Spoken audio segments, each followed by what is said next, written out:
नमस्कार, मैं हूं रजत और आप देख रहे हैं एनालिसिस विद रजत। तो दोस्तों, मोदी सरकार के दूसरे कार्यकाल का 1 वर्ष पूरा हो चुका है। ऐसे पे प्रधानमंत्री मोदी जी ने एक पत्र लिखकर अपने कार्यों के बारे में बताया है कि उन्होंने 1 साल में क्या क्या कार्य किए हैं। तो चलिए आज हम उसी बात पे एनालिसिस करेंगे, उसी का एनालिसिस करेंगे कि उन्होंने क्या क्या कार्य किए हैं और उसका आम जनता पे क्या उसका फ़र्क पड़ा है या कितना वो आम जनता के लिए फ़ायदेमंद सिद्ध हुआ है। तो दोस्तों, सबसे पहले हम बात कर लेते हैं ट्रिपल तलाक की। ट्रिपल तलाक जैसा कि उसमें कहा गया है कि ट्रिपल तलाक एक तरह से क्रिमिनल ऑफेंस में आएगा। साथ ही साथ पति को ट्रिपल तलाक देने पे उसे जेल हो सकती है और उसे कंपनसेशन देना होगा अपनी पत्नी को। बच्चे माँ के पास रहेंगे। तो दोस्तों, इन पॉइंट्स को अगर हम बात करें तो ऐसा है कि अगर हम एक सवाल ये उठता है ट्रिपल तलाक में कि अगर पति जेल में है तो फिर कंपनसेशन कैसे होगा। फिर दूसरी चीज़ उन्होंने कही है कि ट्रिपल तलाक मान्य नहीं होगा। तो अगर तलाक मान्य नहीं है तो उसमें से कंपनसेशन की फिर बात कहाँ गई। एक्सपर्ट्स की अगर माने तो एक्सपर्ट्स यही चीज़ कह रहे हैं। लेकिन हालांकि अगर औरतों के हक़ में देखें तो ये फैसला औरतों के हक़ में एक तरह से बहुत अच्छा हुआ है कि मुस्लिम औरतें जिन्हें ट्रिपल तलाक को झेलना पड़ता था वो चीज़ें नहीं रहेंगी। अब उन्हें इस तरह से नहीं हो कि जैसे कि पहले क्या होता था कि आप व्हाट्सएप पे और मैसेज करके या फिर लिख के किसी भी तरह का या फिर आप बोल के तलाक तलाक आप 3 बार बोलते थे और औरत को तलाक आप दे देते थे। तो ये चीज़ें अब नहीं होंगी, ये थोड़ी सी रुक सकती हैं। तो मेरी तरफ से अगर माना जाए तो ये चीज़ ठीक है। दूसरा फैसला क्या था? 370 आर्टिकल को ख़त्म करना। 370 आर्टिकल्स हम सभी जानते हैं कि 370 आर्टिकल्स ऐसा एक था कि जम्मू कश्मीर को एक विशेष राज्य का दर्जा दिया था, जिसकी वजह से कोई भी दूसरे स्टेट, जैसे मान लिया अगर यूपी है तो यूपी की कोई भी फैक्ट्री जम्मू कश्मीर में कोई भी उद्योगपति जम्मू कश्मीर में जाके उस फैक्ट्री अपनी इस्टेब्लिश नहीं कर सकता है। वहाँ की लड़की अगर दूसरे राज्य के किसी लड़के से शादी करती है तो उसकी जम्मू कश्मीर की नागरिकता ख़त्म कर दी जाएगी। अगर कोई पाकिस्तान का लड़का अगर जम्मू कश्मीर की लड़की से शादी करता है तो उसे जम्मू कश्मीर की नागरिकता मिल जाती थी। तो इन सब चीज़ों को ख़त्म करना आर्टिकल 370 के साथ इन सब चीज़ों को ख़त्म किया गया है और एक बहुत ही अच्छा मेरी तरफ से अगर माना जाए तो एक बहुत अच्छा लिया गया है सरकार की तरफ से ठीक है कि उन्होंने इस आर्टिकल ख़त्म करके सबसे पहले तो फैक्ट्रीज़ के लिए दरवाज़ा खोल दिया जम्मू कश्मीर में कि वो निवेश करें, साथ ही साथ अपनी फैक्ट्रीज़ लगाएं। बाकी और फिर और बाकी जो चीज़ें जैसे कि अब क्या होगा कि जो भी लड़की अगर जम्मू कश्मीर की लड़की किसी दूसरे राज्य के लड़के से शादी करती है तो उसकी नागरिकता ख़त्म नहीं होगी। तो ये बहुत अच्छी चीज़ हुई। दूसरी सबसे अच्छी चीज़ इसमें हुई है कि वहाँ के यूथ को, यानी जो जम्मू कश्मीर का जो यूथ है, उसे एक बहुत ही अच्छा मौका मिलेगा अपने स्किल को डेवलप करने का, अपनी तरक्की के लिए मतलब कि और नौकरियाँ हो सकता है मिलें।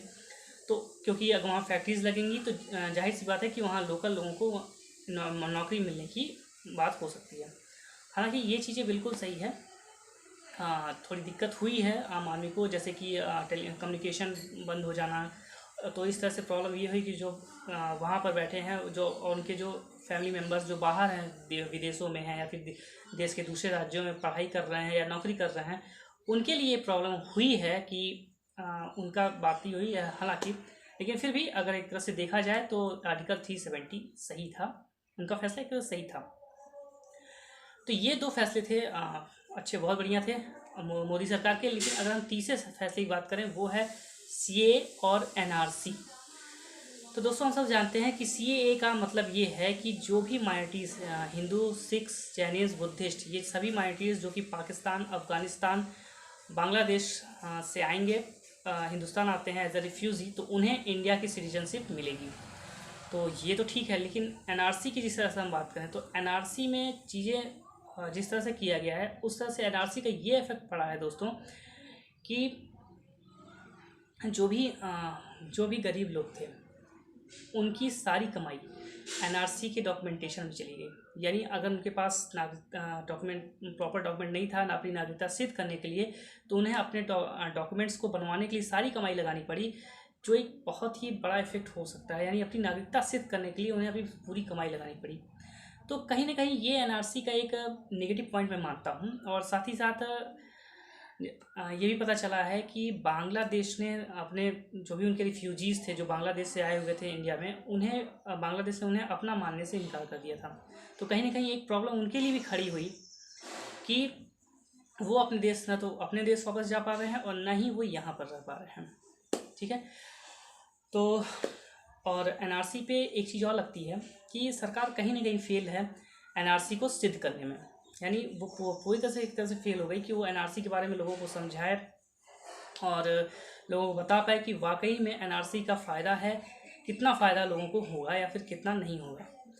और यही रीज़न है कि एनआरसी पर प्रोटेस्ट हुए हैं, सीए एनआरसी पर प्रोटेस्ट हुए, साथ ही साथ जो भी हिंसा हुई वो इसका रीज़न यही है। तो ये कहीं ना कहीं एक बहुत बड़ा, मेरी तरफ से एक बहुत बड़ा फेलियर है सरकार का कि वो सीए और एनआरसी पे लोगों को कन्विंस नहीं कर पाई। और अभी हाल ही में जिस तरह से एक पैकेज उन्होंने अनाउंस किया था 20 करोड़ का, हाँ, कि 20 लाख करोड़ का जो पैकेज अनाउंस हुआ है सरकार द्वारा, उसमें भी आप देखेंगे तो पूरी तरह से घुमा फिरा के लोन की बात कही गई है।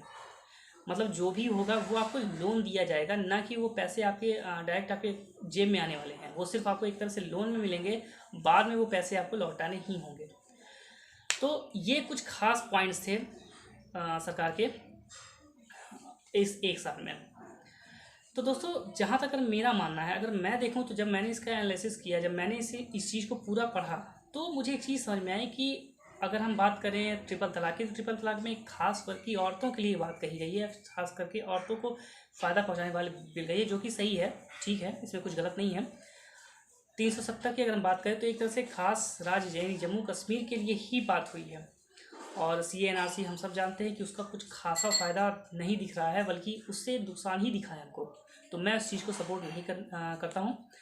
और बाकी जो लोन वाली बात मैंने अभी कही कि जिस तरह से पैकेज था 20 लाख करोड़ का सरकार का, वो भी एक तरह से पूरी तरह से फेल समझ में आता है, क्योंकि वो सिर्फ लोन है, ना कि वो आम आदमी को कोई तरह की राहत नहीं पहुंचा रहा है, बल्कि वो आम आदमी की जेब पर भारी पड़ रहा है। तो लेकिन फिर भी अगर बात करूं तो इसमें कहीं भी आम आदमी के लिए कोई बात नहीं हुई है। यानी आम आदमी को जो फ़ायदा पहुंचाने वाली बात कहें या फिर आम आदमी को जो राहत पहुंचाने वाला है, इनमें से कोई ऐसा बिल नहीं पास हुआ अभी तक 1 सालों में कि जिससे आम आदमी को फ़ायदा हुआ हो या फिर जिससे आम आदमी को फ़ायदा हुआ हो। तो 1 साल में विकास की बात मेरे हिसाब से तो नहीं हुई है। हालांकि अब देखते हैं कि दूसरे साल में ये विकास की कितनी बात करते हैं या फिर कितना ये आगे जाते हैं, फिर और चीज़ क्या क्या लाते हैं। तो दोस्तों, आपको ये वीडियो कैसा लगा मुझे कमेंट करके ज़रूर बताइएगा। और अगर आपको ये वीडियो अच्छा लगता है तो प्लीज़ आप अपने दोस्तों के साथ इसे शेयर करिए। और अभी तक मेरे चैनल को आपने सब्सक्राइब नहीं किया है तो प्लीज़ इसे सब्सक्राइब जरूर कर लिया, क्योंकि मैं ऐसी वीडियोज़ लाता रहता हूँ। और साथ ही साथ एक छोटी इन्फॉर्मेशन मैं अपने व्यूअर्स आप सबको ये देना चाहूँगा कि दोस्तों कि मैं अब हर संडे एक टॉपिक पर वीडियो बनाऊँगा, उसका एनालिसिस करूँगा, और ताकि आपको वीडियोस मेरी टाइमली मिलेगा, आपको ज़्यादा वेट न करना पड़े। जय हिंद।